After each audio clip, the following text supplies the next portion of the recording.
Assalamualaikum warahmatullahi wabarakatuh. Waalaikumsalam warahmatullahi wabarakatuh. Alhamdulillahirabbil alamin.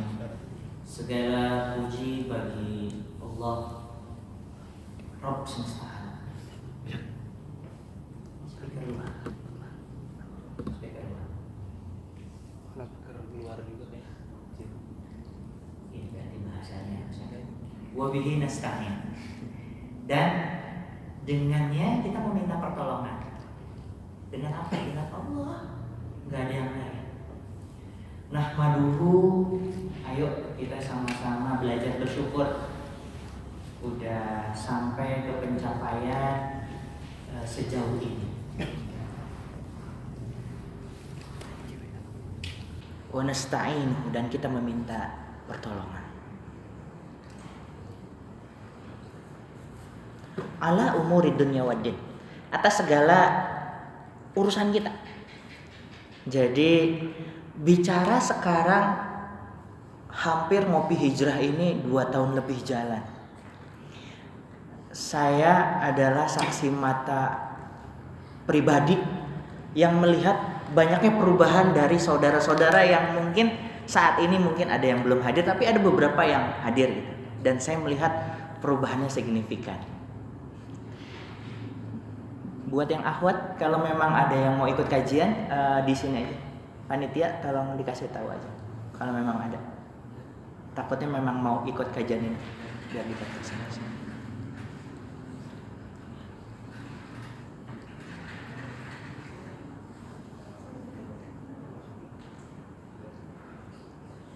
Mau di situ aja? Ya, nggak apa-apa. Terdengar ya, insya Allah.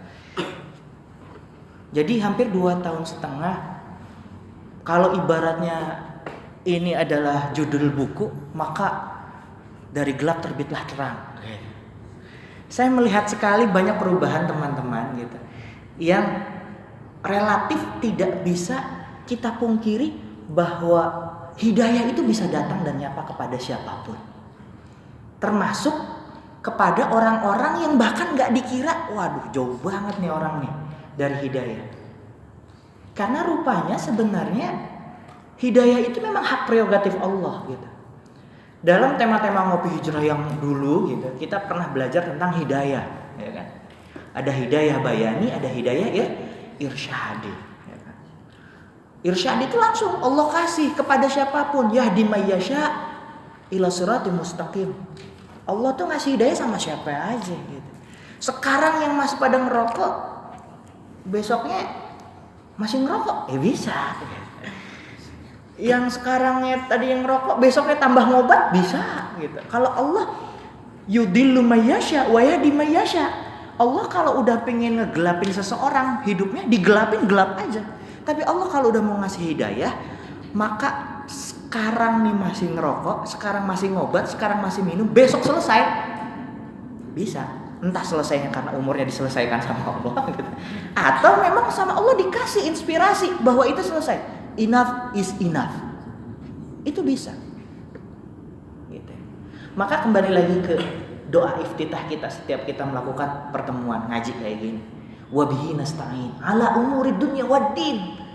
Kita meminta tolong kepada Allah atas segala urusan-urusan agama kita. Karena urusan agama itu jangan main-main kawan. Kenapa nggak boleh main-main? Karena ini urusan yang sebenarnya kalau hitungan kita sebagai orang yang mau kalau ingin dibilang waras, itu harus selalu diprioritaskan. Karena urusan agama dibawa mati. Kalau dibawa mati, maka urusannya ini adalah urusan apa? Eternity. Apa eternity? Bukan eternit. Eternity. Apa? Keabadian. Abadi. Kenapa? Dibawa mati. Dihitung, dikalkulasi secara presisi. Hitungannya dosa kita berapa, pahala kita berapa, itu dihitung sama Allah.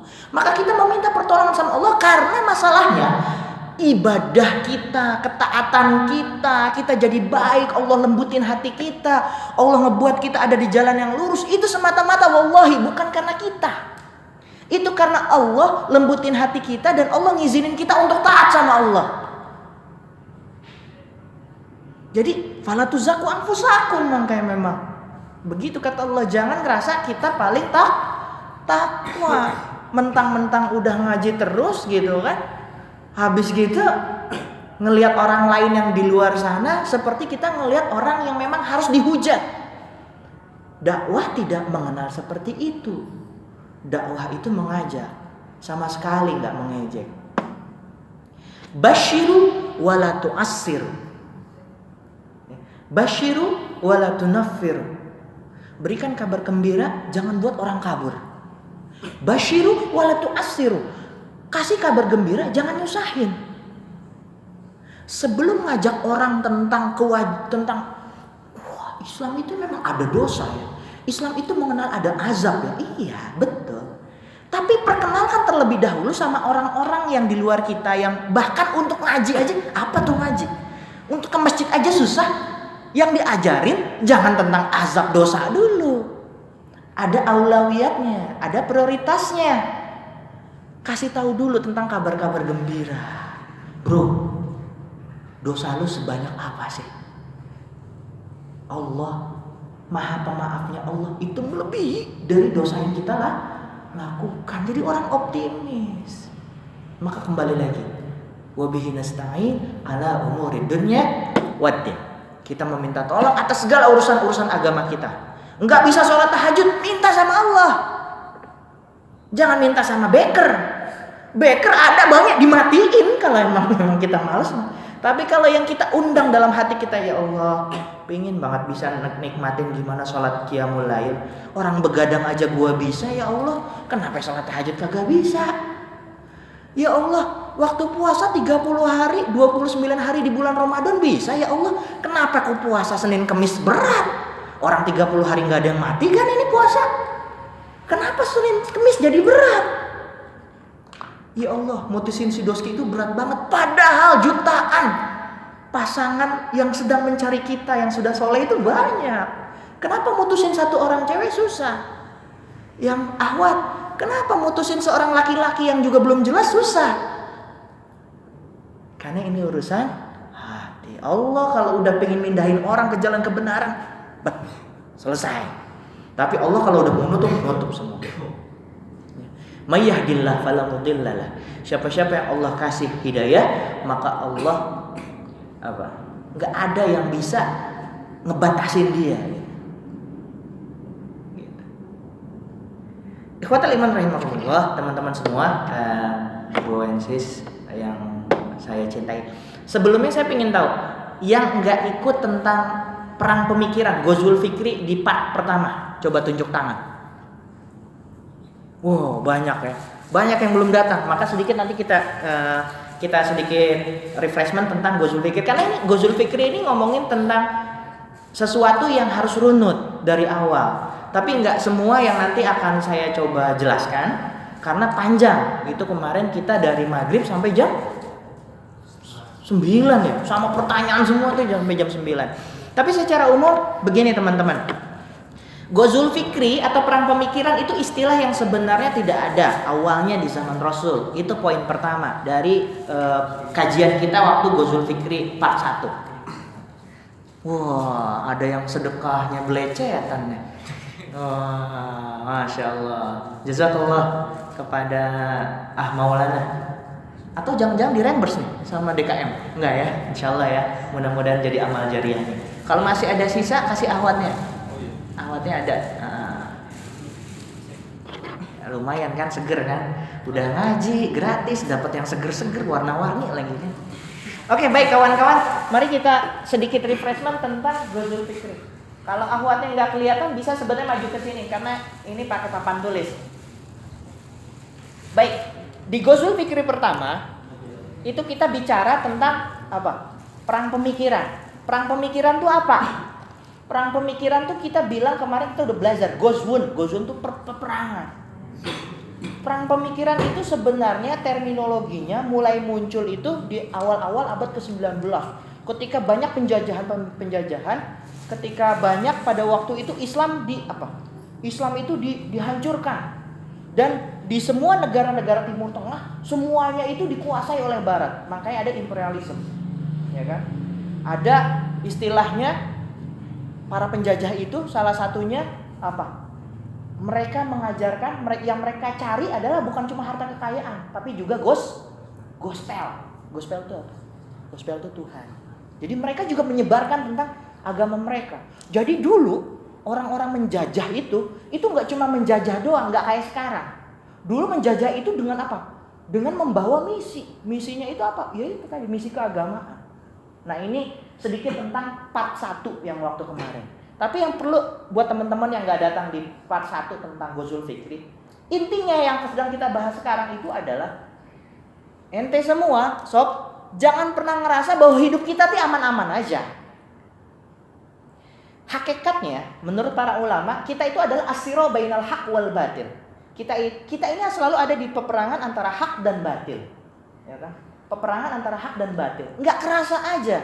Bahasanya kita sekali lagi nggak kayak perang kayak biasa, bawa tombak, bawa pedang, bawa pistol, enggak. Tapi senjatanya masuk ke TV, masuk ke HP, masuk ke otak kita. Maka muncullah para ulama membuat sebuah terminologi untuk ngebuat kita aware. Jadi apa? Ghazwun. Kalau orang dibilang perang. Oh, perangnya apa? Perang pemikiran. Sedikit tentang part 1, udah jam 8. Ada banyak cara orang-orang yang gak suka sama Islam itu untuk bisa ngebuat kita kecampur aduk dan jauh dari agama. Ada 4. Sedikit diulang. Tasykik. Apa tasykik? Masih ada yang ingat? Ada yang nyatet waktu di Ghazul Fikri pertama? Ragu. Ngebuat ragu. Dasarnya gak bakal dihilangin. Al-Quran, hadis tetap ada. Bahkan ada musabaqah tilawatil Quran dan lain sebagainya ada. Kenapa? Karena inna nahnu nazzalna dzikra wa inna lahu lahafizun. Itu kata Allah. Sesungguhnya kami nazzalna dzikra, kami sudah apa? Menurunkan adzikr, itu Al-Qur'an, wa inna lahu lahafizun, dan kami akan menjaganya. Betul. Kalau misal satu huruf saja hilang di Al-Qur'an, pasti semua pada teriak. Kenapa? Yang hufaz, yang hafiz banyak. Mainnya di mana? Mainnya di cara bagaimana kita memahami Al-Quran dan as-sunnahnya dari hadis nabinya. Hadis nabi sama Al-Quran tetap sama, tapi yang diputer itu adalah bagaimana memahami Al-Quran dan as-sunnahnya. Diragu-ragukan. Buatlah pernyataan, emang ada hukumnya untuk gak boleh haram nikah sesama jenis? Ada emang di dalam Al-Quran? Tulisannya gitu, kita gak boleh menikah laki-laki dengan laki-laki, ada? Nggak ada. Kalau kita langsung kena tuh, keracun sama itu. Orang di Al-Quran nggak ada, ya udah berarti kan boleh-boleh aja. Itu bisa dijebak dengan hal itu buat orang-orang yang nggak ngajinya hatam. Ada lagi, Qul a'udzu, kemarin saya kasih contoh, Qul a'udzu birabbin nas. Kalau diartiin secara letterlet, Qul, katakanlah, a'udzu, aku berlindung dari birobbin nas, dengan Tuhan manusia. Dengan Tuhan manusia. Dengan Tuhan manusia. Tuhan manusia siapa? Tuhan yang berbentuk manusia. Dari agama apa? Orang kalau nggak ngerti, kayaknya jangan pakai speaker ini ya. Ghazul Fikri soalnya nih. Berat ntar. Takut ada yang nyamperin mari. Kalau yang kemarin tuh yang tentang the first nanti ya, tentang ilmu adab boleh lah pakai speaker. Udah bagian-bagian yang berat-berat biar aneh aja deh, jangan pakai beginian. Soalnya takutnya jadi ini nih, jadi rame ya. Gitu. Qul a'udzu birabbin nas. Katakanlah aku berlindung dari Tuhan manusia. Daerah Jawa Tengah ada anak-anak kecil dikumpulin kayak gitu. Ane bisa ngomong kayak gini karena Ane punya teman-teman, banyak teman-teman dari Hidayatullah. Teman-teman Hidayatullah tuh organisasi Islam yang dia tuh fokus di dakwah-dakwah di daerah-daerah terpencil. Waktu Ane kerja di Papua, di daerah Papua, untuk naik ke sana pakai but 3 jam, nyampe ke daerah di situ masih ada pakai koteka, di situ udah ada seorang ustadz dari Hidayatullah, masya Allah, nggak digaji, kerjanya tiap hari apa? Di tukang gorengan, di sana jual gorengan, siang jual gorengan, maghrib ngajar ngaji, beliin sabun buat orang-orang Papua. Ustadz-ustadz kayak gitu nggak pernah kedengeran di kita, tapi masya Allah, mungkin hatinya amalannya udah sampai arsy. Tuh orang-orang ikhlas kayak begitu. Bukan ngurangin orang-orang yang ustadz yang ngajarnya di kota, tidak. Tapi ada loh orang-orang yang dengan keikhlasannya datang ke sana nggak digaji. Masya Allah, enggak. Aneh ke sana, masya Allah. Set, rumahnya gubuk aja, sama atasnya atapnya itu pakai pelepah-pelepah gitu. Masya Allah. Anaknya kalau mau sekolah SD harus jalan 3 kilo. Ada yang kayak gitu. Ada ustaz-ustaz kayak gitu banyak, masya Allah. Masih ada. Jadi jangan putus harapan. Banyak orang-orang yang imannya itu di atas, masih ada atas lagi. Jadi jangan rasa kita udah ngapa-ngapain. Masih jauh kita. Ya, tasyik. Jadi yang diragukan itu apanya? Interpretasinya, pemahaman terhadap Al-Quran dan as-sunnahnya. Contoh lagi yang lain. Kalau misalnya sekarang bicara yang kayak tadi, baca Al-Quran, warattalnahu tartila. Maka kami membacakannya, yaitu membaca Al-Quran dengan tartil. Tartil itu apa? Perlahan-lahan. Emang di situ diatur bagaimana perlahan-lahannya? Kan berarti boleh dong. Saya kalau mau pakai lahjahnya, logatnya, itu pakai logatnya logat-logat Nusantara. Baca Al-Qurannya pakai logat bahasa Sunda. Iya, karena abudu. Wah iya, karena sa'in. Boleh nggak? Orang di dalamnya kaidahnya, dalilnya cuma gitu doang. Boleh nggak? Lihat, ini Ghazul Fikri kawan. Hati-hati. Banyak orang-orang sekarang kita dijebak dengan hal itu. Kenapa? Karena mereka orang-orang yang benci sama Islam, orang-orang yang gak mau Islam itu menjadi path of life, menjadi way of thinking. Mereka benar-benar ingin mendikotomikan, ingin memisahkan antara Islam dengan kehidupan kita. Islam itu cuma ketemu sama 3. Apa? Islam, waalaikumsalam warahmatullahi wabarakatuh. Islam itu ingatnya cuma 3. Ketika kita lahiran, ketika kita nikah, sama ketika kita meninggal. Sisanya kita nggak kenal Islam. Mereka pingin kayak begitu. Atau Islam itu cuma hal-hal yang sifatnya ritual. Islam jangan ngatur ekonomi lah, biar kita aja ngatur ekonomi. Islam jangan ngatur politik, apalagi politik. Udahlah, politik itu kotor. Ngapain ikut-ikut kayak gitu? Sengaja. Apalagi ngomongin budaya. Aduh, apa budaya Islam? Masa band kepret terus dari dulu? Nah, hati-hati. Alih-alih sebenarnya kita ingin menjaga Islam, tapi sebenarnya kita tuh sedang ingin menjauhkan umat Islam dari bagaimana cara kita berpikir Islami. Islam tuh nanti menjadi jumut. Islam tuh cuma hubungannya sama sholat, sama wudhu, sama zikir dan lain sebagainya. Kalau yang kayak gitu, seperti yang saya jelaskan di Ghazul Fikri pertama, itu udah terjadi bro. Di India udah digituin. Udah, sekarang semuanya, makanya di India, Pakistan, khurafat banyak. Khurafat itu apa? Aktivitas yang apa? Yang melakukan sesuatu dan itu dekat dengan kesyirikan, dengan menghubungkan sesuatu yang gak ada sebab akibatnya. Kalau angin kesini, ini kayaknya nanti akan ada burung gagak datang. Wah, berarti ada yang meninggal. Nah, yang kayak gitu juga banyak di kita. Itu khurafat. Di India udah ada. Udah kejadian. Kenapa dibuat kayak gitu? Karena sama Inggris, orang-orang Islam di sana dibiarin kayak gitu. Sengaja diakulturasiin sama Hindu. Akhirnya muncul agama namanya apa? Bahaya. Bahaya itu apa? Bahaya itu untuk sampai Allah sama Muhammad itu harus lewat para ulama. Alim ulama mereka. Ada namanya ulama mereka Bahauddin. Makanya dipanggilnya pengikutnya namanya Bahaya. Jadi di depan ada, kalau mereka sholat itu mereka harus ada logo Allah atau enggak Muhammad di depannya. Habis itu ada nama imamnya. Ada lagi gerakan apa? Ahmadiyah. Gerakan sesat juga menurut MUI dan ada di Indonesia. Dan mereka memahami bahwa nabi itu, kenabian itu tidak berakhir di Nabi Muhammad. Risalah itu terus menerus. Kalau Rasul, kalau Nabi berhenti. Tapi kalau risalah Rasul, maka itu terus-terusan. Muncullah namanya Mirza Ghulam Ahmad. Pendirinya siapa? Ahmadiyah. Dan hebat. Bahkan 5 tahun yang lalu Ahmadiyah masih ada di Islamic Book Fair. Masih ada. Yang dipajang di depannya awat-awat cantik. Kok bang tahu? Ya aneh soalnya. Ya aneh penasaran. Wah ini apa? Taunya buku-buku Ahmadiyah. Nah ini kawan-kawan, Islam kita itu dihajar dari mana-mana, dari eksternal, dari internal. Tasyik. Biarin, ayo semuanya Kaji Al-Quran, gak apa-apa. Ayo mau ibadah, mau khatam 24 jam di seluruh. Ada pengajian istighosah, dikasih dananya. Tapi kalau Anda berekonomi, akan diawasin. Nah, siapa nih yang majuin ekonomi Islam? Dia omsetnya udah berapa? 2 miliar, tunggu sampai 5 miliar. Wah, tahu-tahu jadi berapa? Jadi 1 triliun aja. Tak, udah. Dikasih hidup cuma sampai misalnya 2 miliar. Makanya dalam supply chain kita, untuk semua kebutuhan 5 bahan pokok kita di Indonesia, hampir 85%-nya supply chain yang menguasai muslim atau bukan.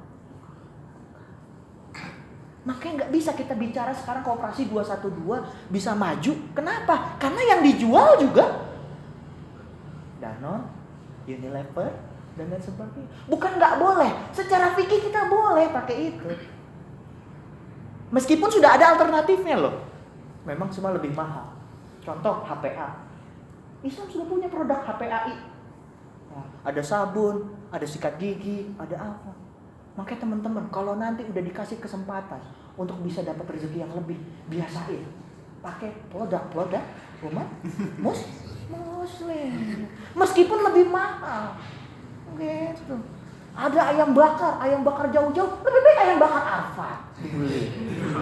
Ada lontong sayur, jauh-jauh lontong sayur ke sana, ngutang aja sama Arfat. Iya, ngutangnya nanti tinggal ada Pak. Baik, kalau biaya hutang, kalau mau ngutang segini harganya begitu. Belajar bermuamalah antar kita. Ada yang satu, wah dia ahli traveler nih. Ajak travelnya. Kita majuin antar kita. Nih ya. Kemarin waktu kita naik gunung, itu sebenarnya itu semua potensi kita semua kelihatan. Ada yang pinter ini, ada yang pinter ini, ada yang jadi leader bagus dan lain sebagainya. Maka ketika seperti itu, pernah bayangin nggak bahwa once nanti, ya kan, 10 years later, bahwa kita nanti udah jadi semua. Coba kalau kekuatan umat ini digabung, Masya Allah. Sayangnya kenapa? Sayangnya banyak yang benci sama kita. Makanya setiap ada yang nyatu dipecah. Setiap ada yang nyatu dipecah. Baru lagi rame nih pengajian-pengajian. Di YouTube bisa lihat, di SoundCloud bisa di Instagram banyak. Dipecah-pecah dengan apa? Dengan meramaikan lagi. Yang benar yang mengikuti sunnah yang seperti ini. Padahal itu cuma mengikuti salah satu mazhab dari 4 mazhab. Makanya di grup kita selalu ada kajian minimal kita tahu tentang satu kasus tertentu fikihnya ada 4, minimal kita memahami ada 4 mazhab. Contoh yang tadi pagi yang sudah Anda sampaikan tentang apa? Berbaca kagak? Tentang fikih apa? Tentang barang-barang najis yang di situ ada perbedaan ulama. Kalau kita ke Turki, ngelihat orang muslim kesentuh sama anjing aja nggak cuci, jangan kaget. Kenapa? Karena di sana kebanyakan memakai mazhab Hanafi. Buat dia selain air liur kesentuh nggak apa. Mazhab Maliki bahkan babi dan anjing itu suci hakikatnya kecuali air liurnya dan sebagainya. Tapi Hambali dan Syafi'i nyentuh aja, nah bukan haram, najis. Jadi kalau kesentuh harus dicuci 7 kali, salah satu harus pakai debu. Nah, nyari debunya di mana? Karena kagak tahu dah, cari deh debu ini. Tasbih. Ini jadi ngebahas lagi yang pertama ya. Oke. 22 jam 8.12. Oke, agak cepat aja. Taswih. Apa taswih kemarin? Masih ada yang ingat? Taswih. Dicampur adukan nih. Dicampur adukan tentang apa? Contohnya itu apa? Yang kayak tadi, dihubung-hubungkan. Kalau istilah kita kemarin apa? Ada demonologi. Apa demonologi? Ngebuat seseorang itu kayak setan. Menurut statistik, semua perilaku terorisme di dunia ini dilakukan oleh orang yang beragama Islam. Maka Islam adalah teroris. Itu taswis. Dibuat gimana supaya orang itu, ketika orang itu jenggotan, ketika orang itu cungkrang, ketika orang itu fanatik, sholatnya 5 waktu ke masjid, dan kalau ngelihat ahwat nunduk gitu misalnya, wah ini hati-hati. Kalau yang kemarin Anda contohin, mana yang orang lebih takut? Ketika di kereta ada orang yang buka aurat, yang satu lagi orang yang kayak tadi, laki-laki jenggotnya panjang, cingkrang, bawa tas gede, duduk, mukanya serius, nunduk. Kira-kira orang di samping itu lebih takut sama yang buka aurat atau sama orang yang di samping yang pakai jenggot kayak gitu? Tasbih. Lihat, otak kita berubah secara otomatis. Film-film Bollywood. Dari mulai Rambo 3, Anda udah nonton. Rambo 1 nih udah nonton, tapi dia Rambo 3, Rambo 4 yang di Thailand. Terus lagi film-film action yang lainnya. Seringkali kalau udah bicara tentang teroris, ngomongin tentang Islam. Padahal kalau kita mau bicara terorisme lokal terlalu banyak. Sejarahnya Amerika, kita mengenal ada apartheid. Bahkan tahun 60 ketika Indonesia kita belum tidak mengenal apartheid, di Amerika tahun 60 itu masih apartheid. WC itu ada WC kulit putih, WC kulit hitam. Dan itu sampai ke negara-negara, ke lembaga-lembaga pemerintah, di NASA, di Departemen Pertahanan, begitu. Pakai warna. Tahun 60-an masih kayak begitu, bro. Ada lagi terorisme apa? Ku Klux Klan. Tahu nggak Ku Klux Klan? Nah, makanya jangan nonton Instagram lo. Instagram ditonton. Ku Klux Klan itu apa? Gerakan kulit putih yang memahami white race. Jadi dia memahami tingginya ras kulit putih yang beragama Kristen. Dan dia ngebunuhin orang kulit hitam, apalagi muslim. Wah, udah habis, digantung, dibakar. Itu terjadi di Amerika. Di kita, sehebat-hebatnya pertarungan kita, ulama kita, Masya Allah. Lihat, kalau orang Islam memimpin, tapi kalau orang-orang yang nggak mimpin ini orang nggak kenal Islam, habis kita. Cina, Muslim Uighur, gimana kondisi saat ini? Habis. Tapi Barat, Gaza, dikuasai sama siapa? Israel. Habis. Jadi kawan, ayo kita mikir lebih luas. Fikih penting, tauhid apalagi, sholat yang bener iya. Kita udah jalanin itu 2 tahun kawan. Ngopi hijrah kita udah 2 tahun lebih. Yang pertama kita bahas apa? Gam, ente saksi mata. Apa yang pertama? Nyatet kagak? Apa yang kita bahas di tahun-tahun pertama? Akidah. Kita ngatamin akidah dari kitab para ulama. Kita udah selesai, hatam. Meskipun pada kagak nyatet dan lupa lagi kan. Ya, nanti kita buat lagi temanya. Ya nggak apa-apa. Ngaji memang biasa lupa, ya kan? Dan biasa dilupakan. Ya itu wajar. Terus yang ketiga tajwid. Tajwid itu apa? Dibuat nggak ada jarak. Bro, sekarang KTP yang baru ada agamanya nggak? Masih ada nggak? Masih ada. Di beberapa daerah emang nggak ada. Di beberapa daerah. Kenapa? Aneh lihat sendiri. Kan? Dibuat kayak gitu. Tahu nggak kenapa sebenarnya agama itu jadi penting dalam IKTP? Pernah ngerasa nggak? Jangan, ini namanya apa? Diskriminasi. Nah, hati-hati, Gozul, diskriminasi gimana? Kalau kita lagi jalan tabrakan, jeder, meninggal, nggak ada yang ngurusin, keluarga nggak ada yang tahu, mau diurusin pakai apa? Kalau pas lihat KTP, mana agamanya? Lihat sih, pentingnya agama. Dibuat dekat jaraknya. Lihat sekarang, yang miara jenggot, kita doang untuk mengamalkan sunnah Nabi, atau para penyanyi juga sekarang ingin jenggot.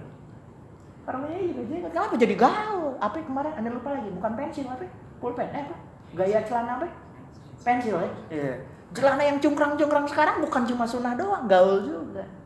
Hijabers, jilbabers, sekarang juga bukan hanya untuk menjalankan sunnah, tapi juga sebagai apa? Sebagai mode. Kita bersyukur atas adanya pencapaian seperti itu, tapi hati-hati. Gozul fikri, niat kita dibiaskan. Ngaji untuk kumpul para jilbabers. Sekarang ada tuh komunitas orang-orang yang pakai, misalnya pakai cadar. Alhamdulillah mereka tapi hati-hati. Ketika kita beramal ibadah, tapi bukan dalam rangka untuk apa? Ihya sunnah, untuk menghidupkan sunnah Rasulullah. Jangan sampai kejebak, bro. Meskipun itu juga gaul, tapi jangan diniatin sama gaulnya. Kita udah hatam masalah niat, ikhlas, akidah, adab. Kita udah bahas, dikaji dalam kitab-kitab kita yang 2 tahun yang lalu. Buat teman-teman yang baru ikut, mudah-mudahan nanti kapan-kapan tematiknya kita akan ngulang lagi. Tajwid. Yang terakhir, tagrib. Tagrib itu apa? Dibuat kita menjadi kebarat-baratan. Kenapa dianggap barat? Karena dari sanalah muncul apa?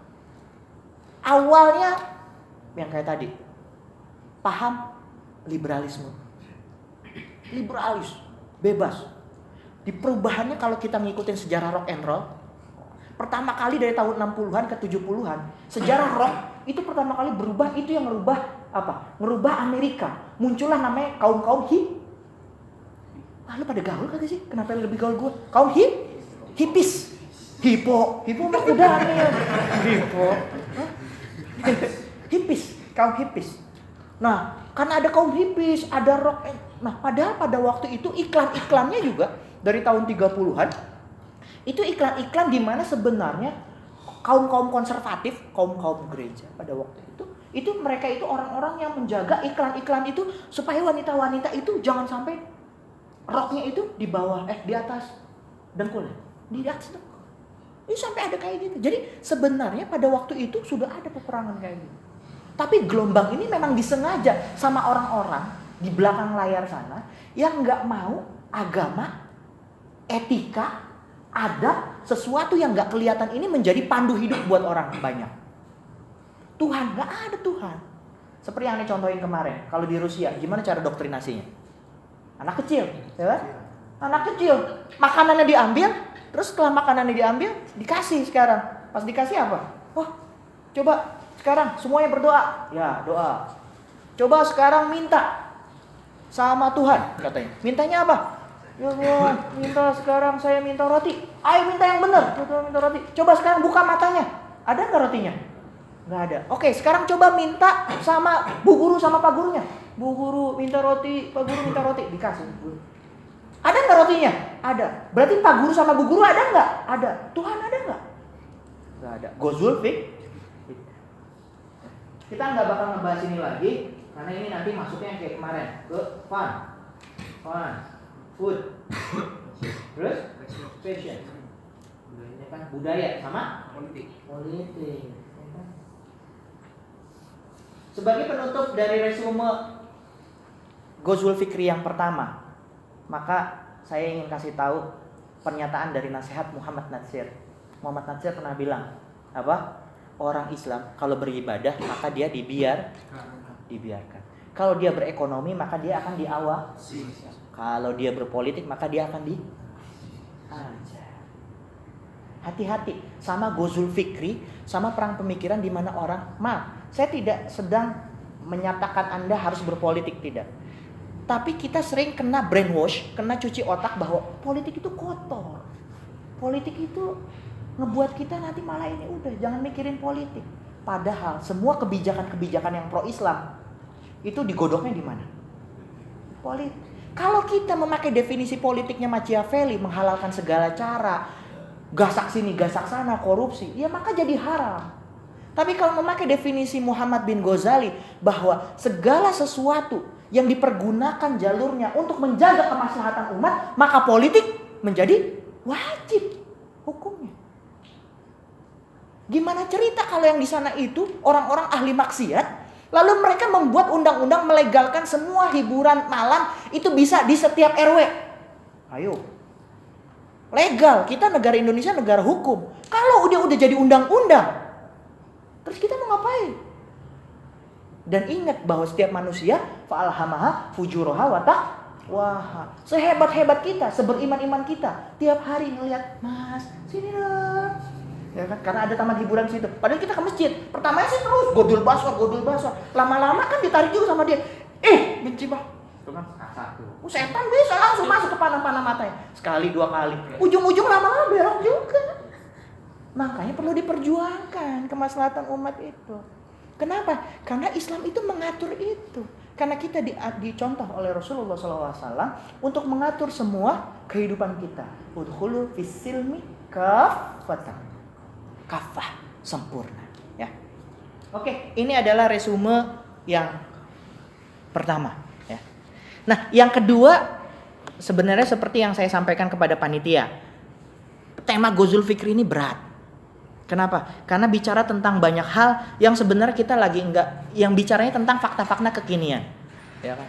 Dan di part kedua ini saya akan berfokus tentang Ghazwul Fikri yang sifatnya apa? Kemarin ada istilahnya apa? Kita perang apa? Semantik war. Apa lagi nih bang? Semantik war. Semantik war itu adalah perang kata. Ya, tafadhal yang berdatang. Ya.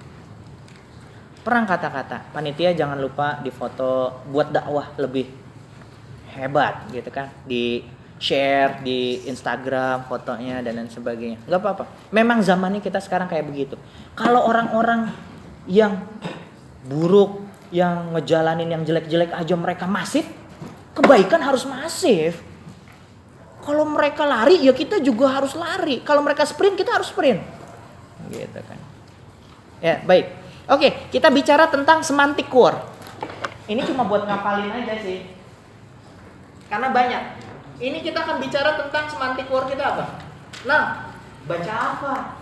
Ini sebenarnya kependekan, akronim. Nah, baca apa? Biar ente hafal bahwa ini adalah seringkali ini adalah perang kata-kata yang biasa dilancarkan oleh orang-orang yang gak suka Islam. Nah, baca apa? Black or white? Coba hafalin, gampang gak? Nah, baca apa? Black or white? Nah, ini tuh sebenarnya kependekan. Kita akan coba bahas satu-satu. Oke? Kita yang akan kita bahas sekarang itu adalah semantic war-nya. Perang di mana seseorang dirubah, wajahnya masih sama, bajunya masih sama, semuanya masih sama, tapi akhirnya di tahun 80-an, ini masih nyala nggak? Nggak kan? Nah, ya. Gus Zulfikri jangan pakai speaker luar. Ribet taruh urusan. Di tahun 80-an, di Menteri Agama yang pertama, dibukalah kesempatan buat orang-orang Indonesia untuk bisa belajar Islam. Kemana? Amerika. Belajar Islam ke Amerika. Yang diajarin adalah Islamologi. Tahu Islamologi apa? Ilmu tentang Islam. Islam dijadikan sebagai ilmu, bukan agama lagi. Sehingga kalau nih, pelan-pelan ya, takutnya pada olap nih, takutnya pada apa ya, kalau istilah bayi itu apa ya? Pada ya olap tuh apa ya? Iya tumpah gitu ya. Nih pelan-pelan. Pertama kali semantic war ini muncul di Indonesia khususnya dan kita banyak kejebak sama itu ketika pada waktu tahun 80-an ketika mulai muncul ada Departemen Agama dan sebagainya. Aneh nggak bisa sebutin namanya. Menteri Agama kita pertama diberikan kesempatan oleh Amerika dan ini on purpose. Amerika ngapain juga ngasih beasiswa? Ngajarin apa? Islamologi. Dibawa ke sana. Maka muncullah sekarang rektor-rektor yang pada waktu itu di angkatan pertama menjadi rektor di universitas-universitas Islam sekarang. Yang mengajarkan apa? Mengajarkan Islam tapi dengan versi Islamologi. Gini teman-teman. Yang harus kita sepakati adalah Islam itu agama, din, panduan, dia semua. Dibilangnya apa? Silmun. Silmun itu apa? Silmun itu ada yang tahu? Kesejahteraan, keamanan, kebahagiaan. Islam itu din. Inna dina indallahi Islam. Sesungguhnya agama yang benar di sisi Allah. Gak ada yang paling benar. Agama itu cuma satu. Yang benar menurut Allah satu, Islam. Yang lain apa? Salah. Udah 1-0. Bang ente ekstrim banget. Bukan aneh yang ekstrim. Itu Allah yang bilang dari Al-Quran. Jadi kalau kemarin pernah dijebak pakai salah satu contoh Gus Zulfikri, Islam adalah agama yang paling benar. Itu pernyataan benar atau pernyataan salah?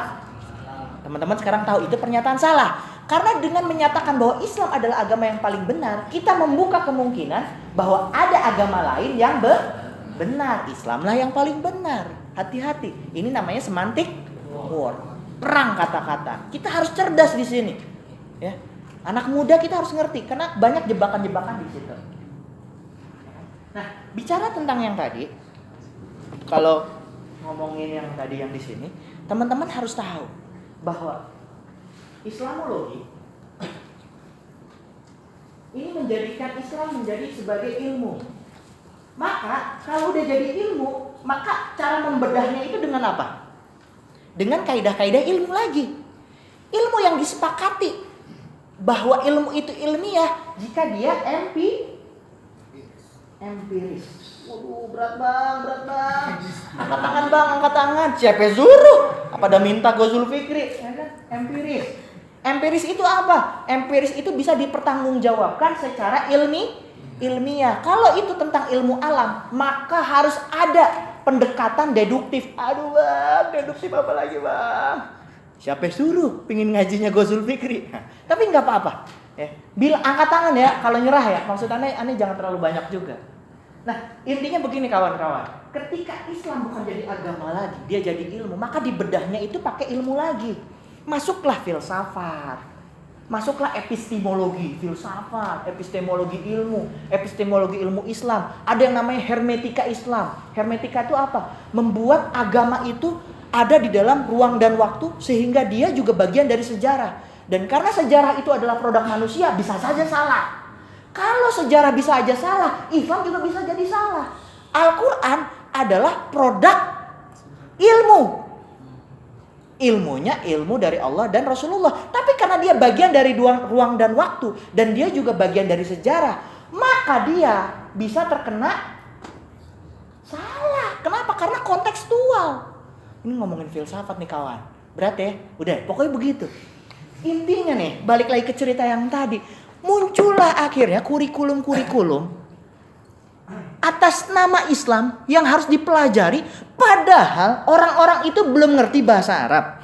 Orang itu nggak ngerti tentang bagaimana ilmu balaghah, bagaimana ilmu tafsir, bagaimana ilmu hadis, bagaimana akidah yang benar, bagaimana akhlak yang benar. Lalu dia harus memahami Islam dengan cara pandang bagaimana orang-orang luar sana, khususnya Amerika dan Barat sana, memahami agama mereka.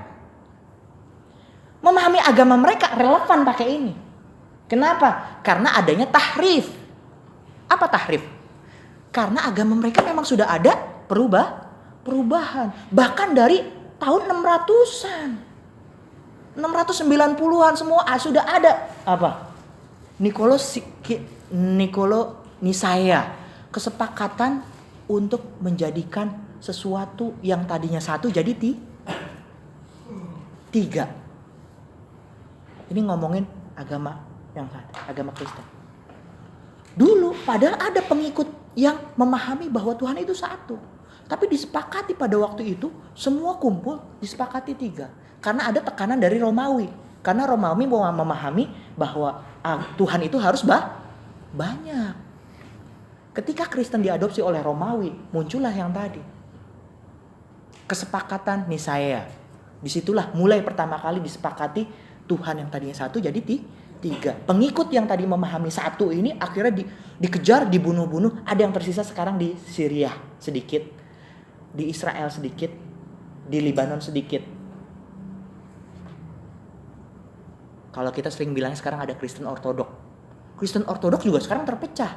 Ada yang Kristen Ortodok yang masih memahami bahwa Tuhan itu satu. Dan Nabi Isa itu adalah Nabi. Gitu kawan. Jadi agama kita emang gak bisa pakai gini. Kenapa? Karena memang bukan begitu. Cara memahami Islam kita itu adalah memahami dengan sanad. Memahami dari bagaimana para sahabat memahami agama. Memahami bagaimana para tabi'in memahami agama. Jadi runut. Jadi sejarah kita apa? Sampai kepada Rasulullah. Rasulullah seperti apa? Rasulullah seperti apa? Kitab-kitab para ulama itu bersanad.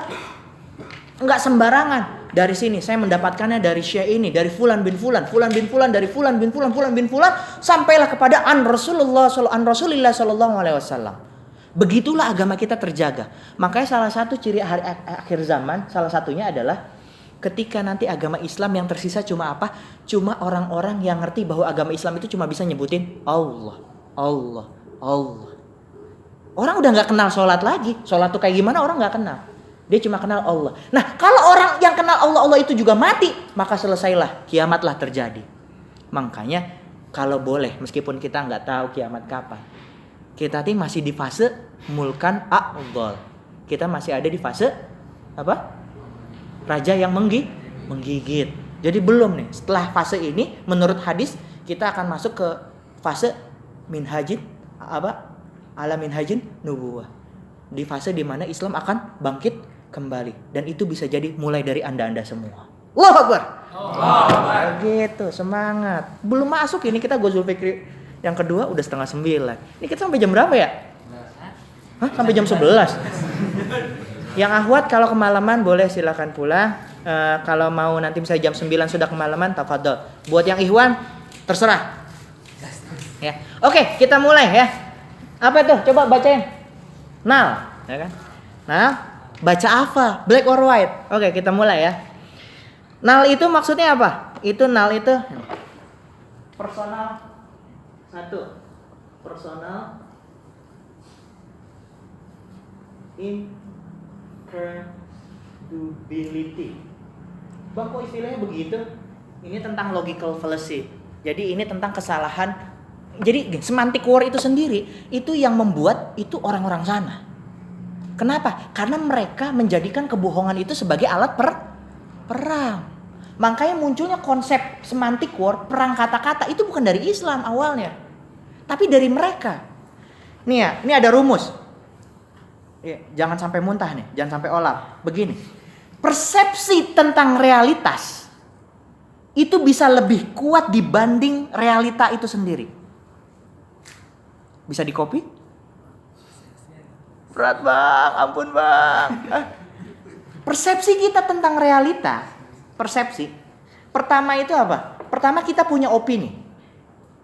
Opini ini, setan. Mana? Putih itu putih. Setan. Itu opini masih pribadi, opini.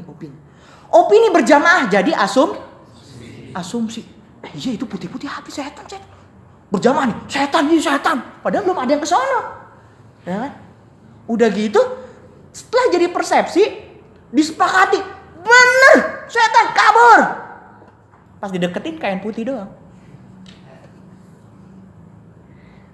Asumsi yang disepakati sebagai kebenaran jadi persepsi kebanyakan umum itu melebihi dari realitas itu sendiri. Realitasnya itu apa? Kain. Kebohongan sedikit demi sedikit terus diinjeksi ke otak kita, maka lama-lama kita mengiyakan. Contoh yang di Ghazul Fikri pertama, hutang kita bilangnya apa? Debt. Tapi kita menurut terminologi ekonomi internasional, kalau IMF ngasih hutang ke Indonesia, bilangnya apa? Bantuan atau pakainya? Aid. Padahal hakikatnya itu debt. Tapi pakai istilahnya aid. Ghazul Fikri. Setelah ngaji ini bukan aneh ngajak perang ente semua ya, enggak. Ini kita perangnya di sini. Hati-hati. Enggak ada. Bahkan ada sekarang seorang yang sudah profesor misalnya, lalu menyatakan boleh kok imam wanita itu boleh. Kata siapa? Gender banget. Ini tuh karena sejarah Islam dari dulu selalu dikuasai oleh laki-laki. Boleh khotib Jumat perempuan, yang imam perempuan. Nikah sesama jenis boleh. Kenapa di Al-Quran gak disebutkan? Karena dia gak ngerti ilmu tafsir. Yang dia tahu adalah Islamologi. Memahami Al-Quran hanya dengan terjemahan. Dia gak ngerti bahasa Arab, lalu diterjemahkan letterlek, habis perkara kawan. Seperti yang tadi saya sudah sampaikan, Qul a'udzu birabbin nas. Dari situ aja udah selesai kita. Atau ngambil cuma secomot ayat, qatilul ladzina kafaru minkum. Apa artinya? Bunuhlah orang-orang kafir di sekeliling kalian. Kita baca itu cuma pakai terjemahan, dipahami sendiri, jadilah kita teroris. Benerlah tetangga kita masuk man.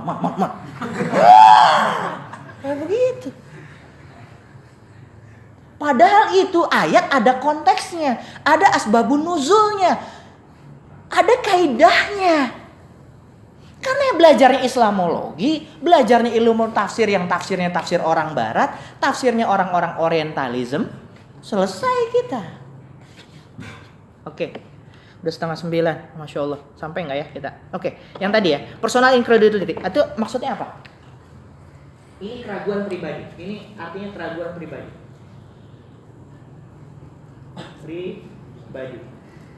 Contohnya apa bang? Bumi itu bulat apa datar? Ya. Bumi itu bulat apa datar? Lonjong bang. Maksudnya apa?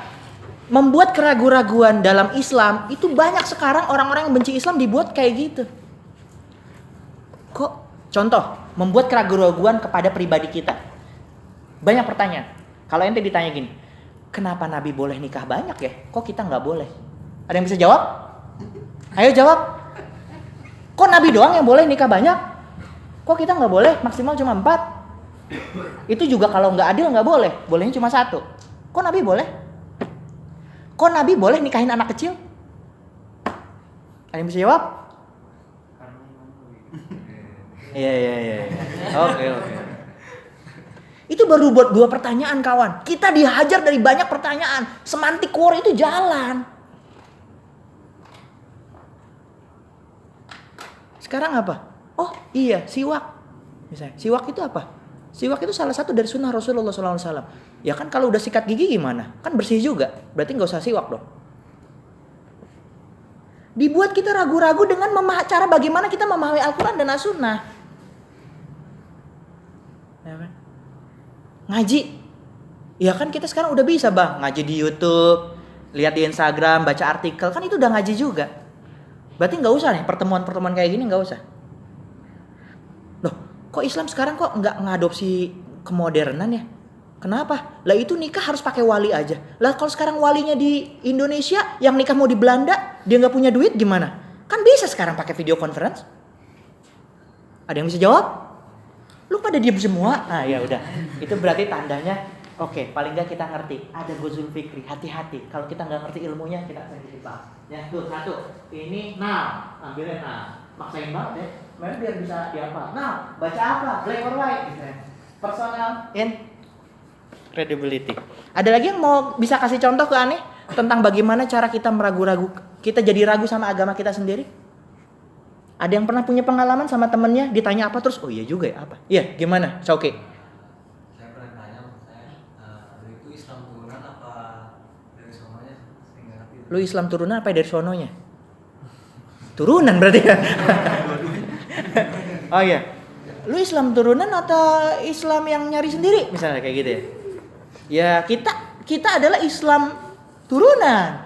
Islam turunan yang akhirnya alhamdulillah sama Allah dikasih kesempatan untuk belajar kayak gitu ya. Tapi itu maksudnya apa? Itu mungkin maksudnya positif mungkin ya kalau yang itu. Tapi ada pertanyaan yang lain. Sekarang gini. Loh, sekarang kan setiap orang udah dalam Islam, Pak. Di dalam Islam kan diajarkan nih kita sekarang bahwa Islam itu rahmatan lil alamin katanya. Rahmat bagi semesta. Lah itu terus gimana itu? Kalau ada yang perang sekarang. Kok yang perang sekarang banyak kan bukan negara-negara barat? Negara-negara barat malah lebih disiplin dibanding negara Islam sendiri. Di negara Islam buang sampah biasa. Di Indonesia buang sampah masih banyak padahal negaranya mayoritas muslim. Di negara sana beragamanya bukan beragama Islam. Tapi pada disiplin. Saya sebagai orang yang pencari kebenaran, saya akan lebih mencontoh ke sana karena hidup saya lebih tertata. Jadi meskipun saya tidak menjadi seorang muslim, saya bisa menjadi orang yang baik. Mau jawab apa lo? Hah? Ayo, mau jawab apa? Bang, saya nggak sholat aja bang. Ini teman saya nggak sholat nggak apa, duitnya banyak bang. Katanya untuk bisa minta pertolongan Allah harus sholat dengan sabar. Saya udah sholat, udah sabar, tetap aja bang susah. Terus buat apa saya sholat buat sabar? Ayo gimana jawabnya? Ribet kan? Ayo kita lanjut dulu. Soalnya udah ini. Terus yang selanjutnya, ya kan? Baca, baknya itu apa? Bandwagon. 2 bandwagon. Bandwagon itu rombongan kereta. Maksudnya apa rombongan kereta? Rombongan kereta itu kita ngikutin kerumunan. Ngikutin kerumunan apa? Ayo ngaji di sana kenapa?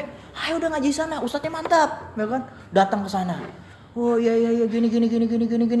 Oh kayak gitu ya Islam ya. Oke. Iya, tapi kata ustadz itu jangan suka ikut pengajian yang sana. Kenapa? Pengajian sana susah. Kenapa? Ajarannya sebenarnya banyak yang salah, banyak yang ini.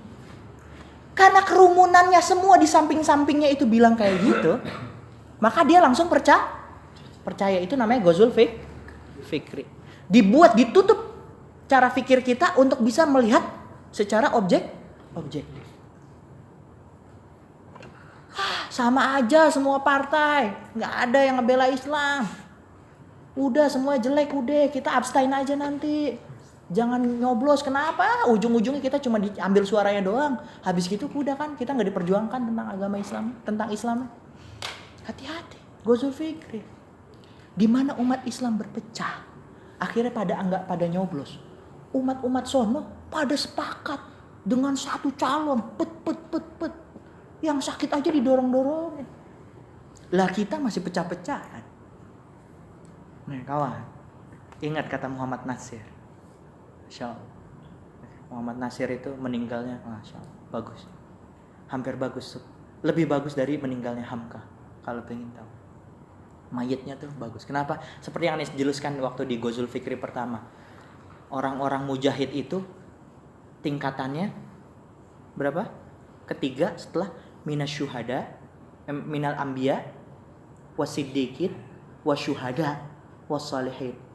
Syuhada, jadi syahid. Orang mujahid itu syahid.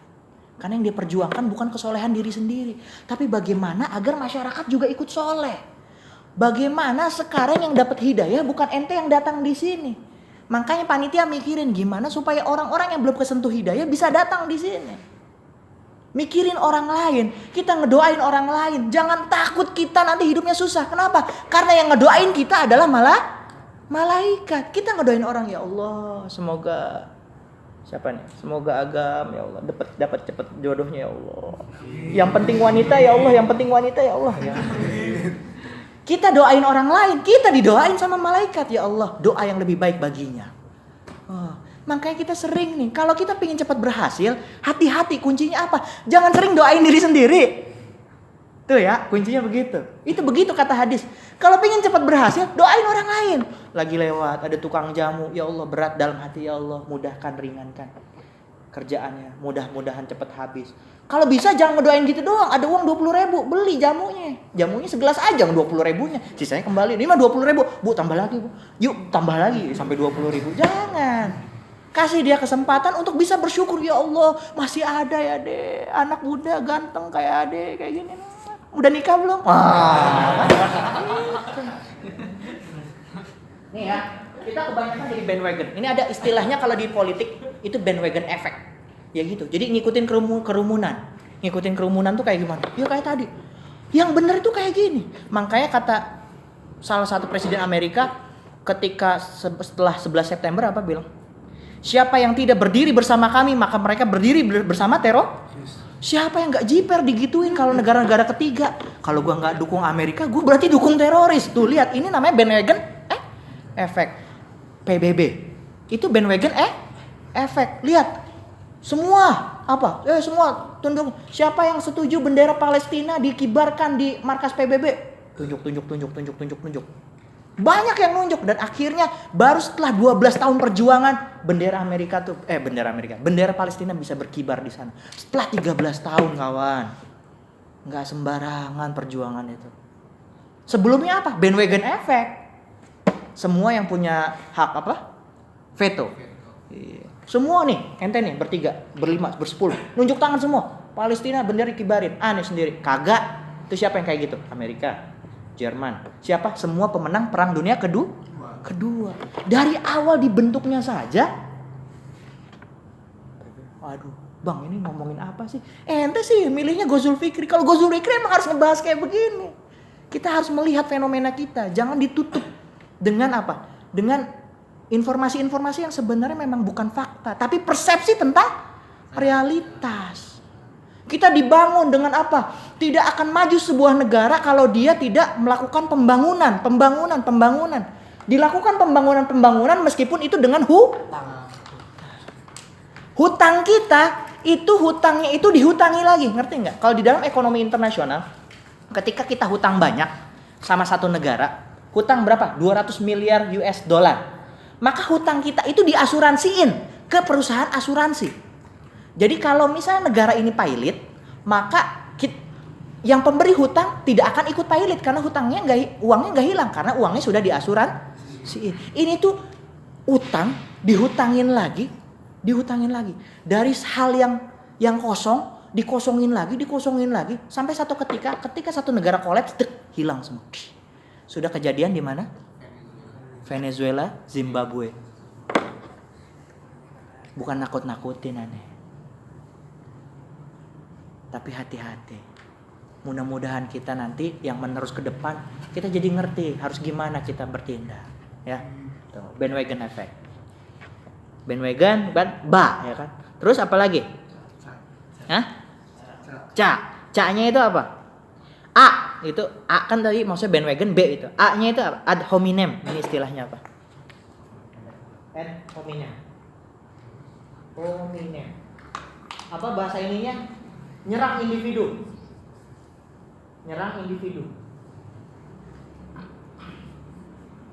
Nyerang individu itu gimana? Nyerang individu itu yang disampaikan itu benar.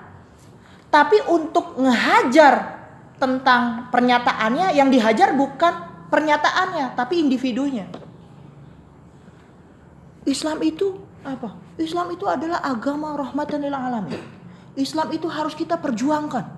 Islam itu harus menyentuh semua sisi, baik sisi pribadi, sisi sosial, dan sisi negara. Lu siapa ngomong-ngomong kayak gitu? Lu lulusan mana? Emang lu lulusan agama? S1 lu apa? Pinter-pinter banget lo ngomong kayak begitu. Sering kita nemuin kayak gitu, kita ngomong sama saudara kita, sama teman kita, jangan gitu lo. Lu siapa? Orang ngelihat kitanya, padahal pernyataannya nggak salah, pernyataannya bener, tapi yang dihajar adalah orangnya. Ini adalah Ghazwul Fikri. Fenomena kekinian. Ayo kita ambil contoh fenomena kekinian di kita. Apa contohnya? Hah? Lihat, salah satu saudara kita, negara kita Malaysia, sudah berani mengambil menteri yang masih muda. Umur berapa? 25 tahun. Jadi menteri. Mereka bisa ngambil gitu karena mereka tahu ada banyak ad hominem buat orang. Kamu siapa? Ya kan? Qatar diboikot oleh hampir seluruh negara. Gara-gara apa? Ada yang tahu? Qatar. Kasus kemarin, Ikhwan. Tahu nggak kenapa Qatar? Qatar diboikot. Karena apa? Karena membela salah seorang yang dimasukkan dalam list FBI sebagai teroris. Diboikot. Yang bantu cuma Turki. Lihat. Ditanya, siapa Qatar? Dia bisa apa? Orang ditakut-takutin supaya orang gak percaya sama orang itu dengan, lu tahu gak dia siapa? Lu ngapain ngambil ilmu ke dia? Sekarang kita digalakan tentang bank syariah. Bank syariah, berapa tahun dia sudah bisa bergerak di Indonesia? Bank konvensional sudah lebih lama apa lebih lama mana? Bank konvensional atau bank syariah? Bank konvensional. Terus kenapa? Emang udah teruji? Ya udah teruji memang. Tapi orang dijebak dengan hal-hal seperti itu. Dibuat pernyataan-pernyataan supaya yang dinyatakannya itu apa? Ayo sama-sama kita bangun ekonomi kita dengan cara apa? Mari kita bantu bank syariah agar menjadi lebih syariah. Dengan cara apa? Memasukkan modal kita ke bank syariah. Ini ditakut-takutin, bank syariah bisa kolab dan lain sebagainya. Akhirnya orang pada narik semua dari bank muamalat. Kejadian 2 tahun ini bank muamalat banyak nutup cabangnya karena kurang modal. Lah kitanya juga yang punya uang kagak ditaruh di muamalat. Dijebak lagi, bank muamalat itu belum syariah. Ya terus mau ditaruh di mana? Bawah bantal. Mau berapa puluh juta kuat ditaruh di bawah bantal.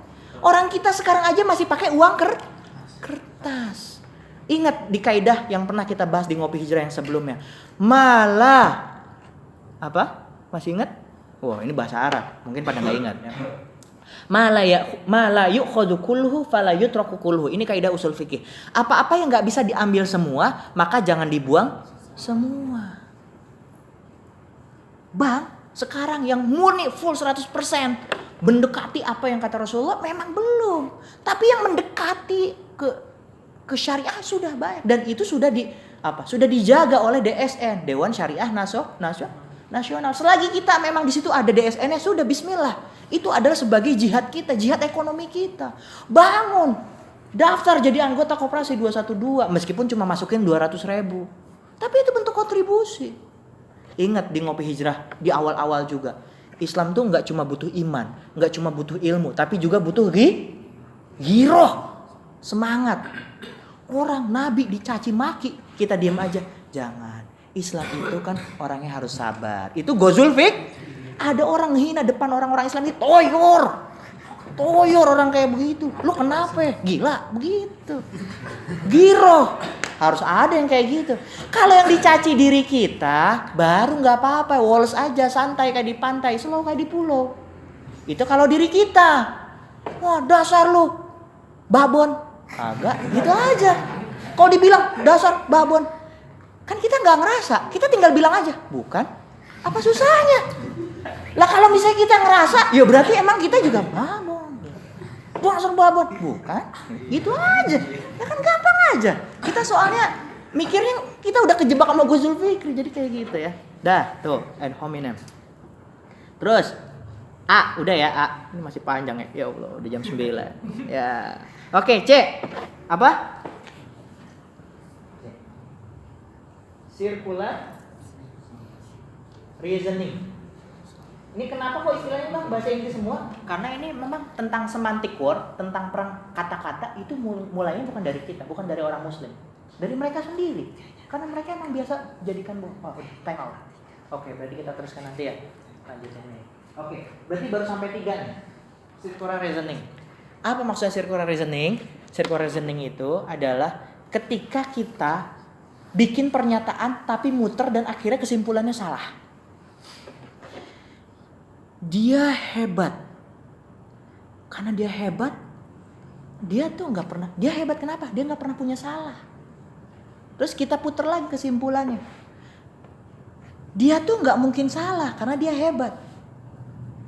Kenyataannya, adakah manusia yang nggak pernah salah? Enggak. Nah, itu circular reasoning. Orang Yahudi itu nguasain dunia. Kenapa dia nguasain dunia? Karena orang Yahudi itu pinter. Orang Yahudi itu berarti pinter-pinter semua. Makanya nguasain dunia. Tiap hari kita dijejelin kayak gitu. Terus kita langsung ketemu orang Yahudi. Terus kita langsung inferior. Ya kita mah kan bukan orang Yahudi. Kan orang Yahudi memang diciptain pinter-pinter. Sering pernah ngalamin kayak gitu. Ghazul Fikri. Sengaja mereka lemparkan juga. Dibuatlah kayaknya orang Yahudi itu hebat terus. Wow, kayaknya Mossad itu adalah intelijen yang paling hebat di dunia. Ya kan? Bisa kayak gitu. Padahal mereka manusia juga. Memang betul ada di dalam Al-Qur'an wa faddalnahum 'alal alamin. Iya. Wa faddalnahum 'alal alamin itu ditujukan kepada Bani Israel. Tapi ingat, Bani Israel itu terbagi menjadi 12 suku. Ada satu suku yang hilang dan ada lagi satu suku yang dijadikan kunu qiradatan khasiin. Jadilah mereka kera-kera yang hina. Itu beneran. Di dalam Al-Quran tuh gitu. Emang bener jadi kera. Jadi bisa jadi ada hipotesis. Kalau ada manusia kayak kera. Terus akhirnya ditemukan oleh Darwin. Itu sebenarnya bisa jadi manusia. Tapi itu adalah manusia yang dikutuk. Itulah orang-orang Yahudi. Memang ada dalam Al-Quran ya. Kunu qiradatan khasiin. Jadi kata siapa? Emang ada wa faddalnahum 'alal alamin. Kami utamakan mereka di atas muka bumi ini. Tapi itu ayatnya ada sebabnya, ada konteksnya, enggak sembarangan. Bang, tapi kan semua ini perbankan di dunia ini kan semua milik Yahudi. Ya, kita belum memahami tentang people. People power. Ini pasti tentang bumi datar nih, Bang. Enggak. Ini cuma ngambil istilah aja people power. Artinya apa? Kenapa bank itu sampai sekarang jadinya tetap rame? Karena memang kita meyakini bahwa itu adalah sistem yang benar. S1, S2, S3-nya ekonomi yang dipelajari apa? Sistem mereka. Coba kalau yang dipelajari sistem Islam. Maka yang paling laku adalah sistem Islam. Kalau bukan kita yang sekarang mencoba melatih diri memakai sistem ekonomi Islam, maka sampai kapanpun Yahudi akan tetap menguasai dunia. Gitu ya. Jadi mulai dari sekarang, mulai aware bahwa Islam enggak cuma tentang ritual. Mulai aware Islam bukan cuma tentang ibadah, tapi Islam juga mengatur tentang ekonomi, politik, budaya, seni dan lain sebagainya. Dan Islam punya tentang sejarah itu, makanya kita harus melek. Ini di atas aneh sebagai penutup, ini ada buku. Salah satu rekan kita di Ngopi Hijrah ada yang pinjam. Ini Api Sejarah. Ini dibuat oleh Ahmad Mansur Suryanegara, salah seorang profesor di Undip yang terkenal sebagai sejarawan Islam. Api Sejarah ini buku lama. Ini ada Api Sejarah 1 setebel ini dan ada Api Sejarah 2, tebelnya hampir sama. Di dalam sini disebutkan tentang bagaimana kontribusi umat Islam dalam menegakkan negara Republik Indonesia. Bahkan dari mulai para ulama-ulama dari zaman Samudra Pasai dan lain sebagainya. Ada kiai-kiainya siapa dan lain sebagainya. Dan terbukti secara sejarah bahwa negara kita tidak akan ada kecuali di situ ada kontribusi umat Islam. Setelah udah biasa kalau udah pas ketika sudah mau jadi barulah yang lain pada datang. Di BPU PKI akhirnya Soekarno mengundang orang-orang dari agama lain dan sebagainya. Tapi yang di lapangan yang bawa bambu runcing, yang datang pakai jihad itu dikarenakan fatwanya Kiai Haji Hasyim Asy'ari yang menyatakan bahwa membela negara adalah jihad fisabilillah. Makanya jas merah, betul kata Soekarno juga. Jangan lupakan sejarah. Sekarang betul kayak tadi. Kita masih sama. Dasarnya Undang-Undang 45, masih ada Pancasila, tapi pemahamannya yang dirubah. Anti kebinekaan, anti Pancasila. Dipersekusi di mana-mana. Mau ngisi taklim nih kayak aneh karena nggak terkenal aja di sini. Coba kalau terkenal, aneh udah dialangin dari sana, dari pasar Cisalak. Makanya ngopi hijrah mumpung belum terkenal. Ayo kita tetap rajin ngajinya. Karena kalau udah terkenal, nanti ente-ente dihadang-hadangin dah. Ya. Wallahu a'lam bishawab. Cuma baru sampai 3 karena waktu sudah jam 9. Nanti kita teruskan lagi. Berarti ada Ghazul Fikir part 3 ya. Oke. Lanjut. Ini udah kayak sequel aja ini. Ini harus masuk Iflix kayaknya kalau kayak gini. Oke, wallahu a'lam bishawab. Sebelum mungkin Anda tutup dulu, afwan kalau ada kesalahan. Nanti kalau ada pertanyaan silakan. Akhirul kalam. Assalamualaikum warahmatullahi wabarakatuh.